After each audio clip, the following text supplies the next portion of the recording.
आज आपण खारं वांगं कसं करणार आहे हे बघणार आहोत। चला आता रेसिपीकडे वळूया। आता आपण साहित्य बघून घेऊया। टोमॅटो घेतलेले आहेत 2, मीडियम साईजचे 2 कांदे उभे चिरून घेतलेले आहेत, लसूण, हिरवी मिरची, कोथिंबीरच्या काड्या, मीठ आणि सुक्क खोबरं। हे पहा आपण वांगे अशा प्रकारे आता हे कट करून घेतलेले आहेत। हे बघा असे एकाचे 4 भाग करून आपण ही वांगी कट करून घेतली आहेत सगळी। ही पाण्यात ठेवायची नाहीतर ही काळी पडतात।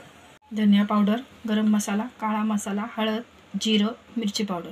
आपण कोथिंबीरच्या काड्या टाकून घेऊ। त्यानंतर 2 हिरवी मिरची, त्यानंतर हा लसूण आणि हा उभा चिरलेला कांदा, हा टोमॅटो, चवीपुरतं मीठ। यामध्ये आता आपण सुक्क खोबऱ्याचे काप टाकून घेऊया आणि आता हे मिक्सरला वाटून घेऊया। हे पहा आता आपण जे मसाले तुम्हाला दाखवले होते, खोबरं, कांदा, लसूण, कोथिंबीरच्या काड्या, हे सगळं अशा प्रकारे आपण आता वाटून घेतलेलं आहे। आता आपण ते वांग्यामध्ये भरून घेऊया।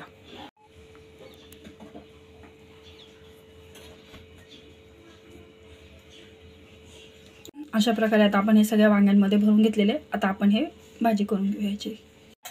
अशा प्रकारे आता आपण 2 ते 3 चमचे तेल टाकून घेतलेले। आता आपण हा वाटलेला मसाला यामध्ये टाकून घेऊया। आता यामध्ये थोडीशी हळद, थोडीशी धनिया पावडर, थोडंसं रंग येण्यासाठी लाल मिरची पावडर टाकून घेऊया आणि आता हे 2 मिनिटं तेलामध्ये आपण पूर्ण फ्राय करून घेऊया।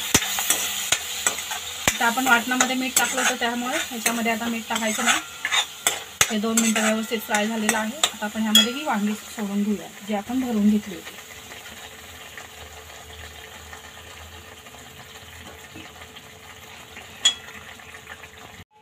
आता हे पूर्ण मसाल्यांमध्ये सगळी 2 मिनिटं आपण ती परतून घेऊ। हे पहा आता ह्यामध्ये जेवढं आपण मसाल्याला वाटलं होतं तेवढंच भांड्यामध्ये ते पाणी घेऊन तेवढंच पाणी टाकायचे, जास्त पाणी नाही टाकायचे। त्यामध्ये आता ही वांगी शिजून जातील वाफेवर। हे पहा आता अशा प्रकारे आपली ही भाजी खाण्यासाठी तयार आहे। आता तुम्ही ही चपाती किंवा भाकरीसोबत ही भाजी आता खाऊ शकता।